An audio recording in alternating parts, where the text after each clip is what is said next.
independence. Well, we share it every year when we talk about New Year's resolutions and how it has such a high failure rate. 90% is the failure rate for New Year's resolutions. But when you think about what Carrie Underwood tweeted there, the word resolution, you're just resolving in your mind to do something. But it's and I think that can be powerful.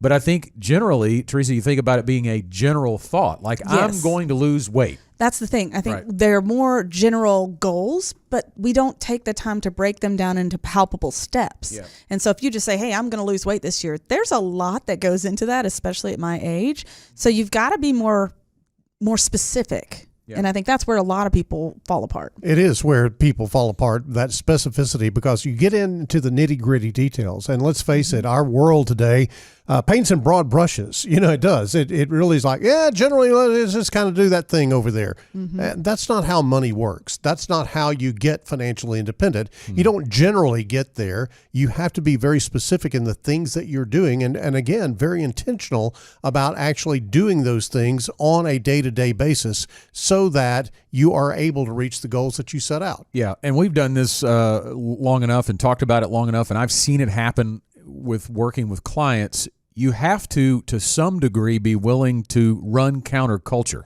You talked about all that stuff that's out there, but when you talk about social media, I thought you were going to bring up a negative example of social media. There's actually a positive one with what Carrie Underwood tweeted. But when you think generally about what we intake, what goes into our mind, what we are exposed to when it comes to your money and where your dollars go, you've got to be willing to run a little counterculture to that. I remember this experience when my husband and I, he'd just finished school. It was his first real job, and we were new parents, and we felt like we were making really wise financial decisions, but all of our friends were getting new boats, new cars, big houses, and all these things. And we thought, man, they're making the same as him because they'd gone to the same school. How in the world are they doing that?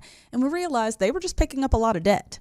It's not that they were making sound decisions necessarily, but we've got to remember that those things come with a cost, and they may not be the best things for you. Just because someone else has that as a goal doesn't mean that it's the right goal for you. You can really do some sleight of hand with money. You can look like you're really making it. You're driving a really sharp looking car and living in a nice house, and then you ring the doorbell at that nice house and there's no furniture in the house. I don't know. There's a lot of things like that people actually pretend that they've got it all together.